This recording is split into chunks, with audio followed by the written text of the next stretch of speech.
Oh, hi, Billy Joe. I just thought I'd better tell you. The big event could happen soon. Maybe even tonight. Tonight? Oh, Betty Joe, look, I've just given notice here. This is my last day, so do you think you could...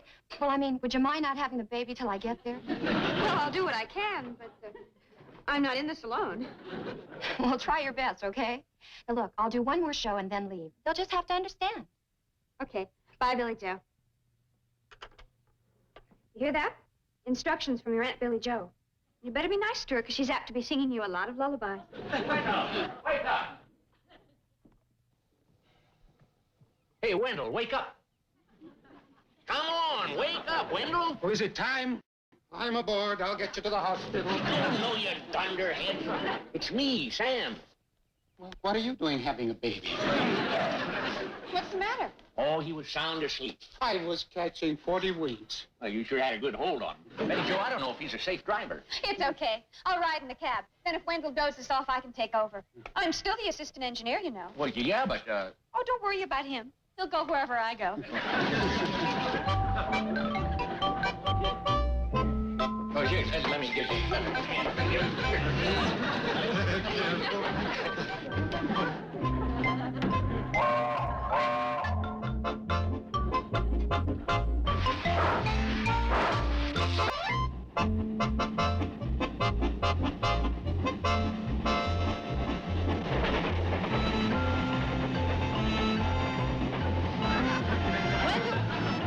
Don't worry about me.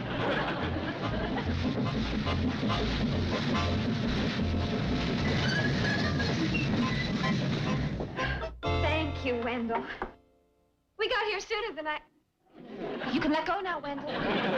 Oh, now listen, Betty Joe. I know. Don't worry about you.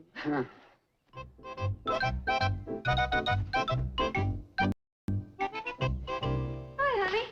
Hi, darling. Well, here we are. Thanks. Hey, Wendell, what gives? Haven't you got the hang of this thing yet? Oh, Steve, it's not his fault. He's just so exhausted from not having any sleep.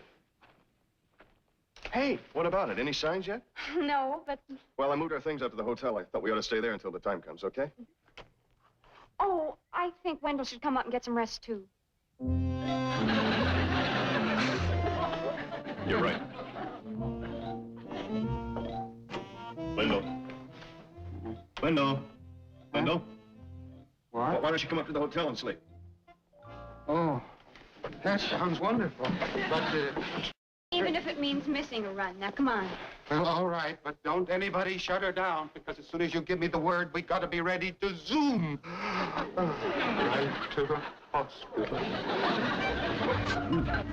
Oh, what an ad for tired blood. Hi. Thought you might like some lemonade. Thanks. I took some up to Wendell, but he seems to be dead to the world. Poor Wendell. He's so loyal. Betty Joe, do you really think it may happen tonight? Could be. That's why Steve wants us to stay here. Golly, I don't see how you can be so calm about it. So brave. I'm not being particularly brave. It's just that there isn't much I can do about it. I mean, just sitting there, contemplating on what's going to happen. The pain, the agony. Bobby Joe. Well, you know what they always say. It's a woman's most terrifying hour, the moment of truth. You have to face it all alone. I'm surprised you're just not petrified. Bobby Joe. Oh, hi, Steve. I was just trying to bolster Betty Joe's confidence. Well, thank you, Mary Sunshine. Gee, what are sisters for at a time like this? Hey, isn't it about time to feed the dog?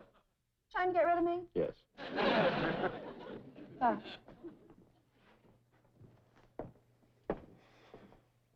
You know, honey, I am getting a little frightened.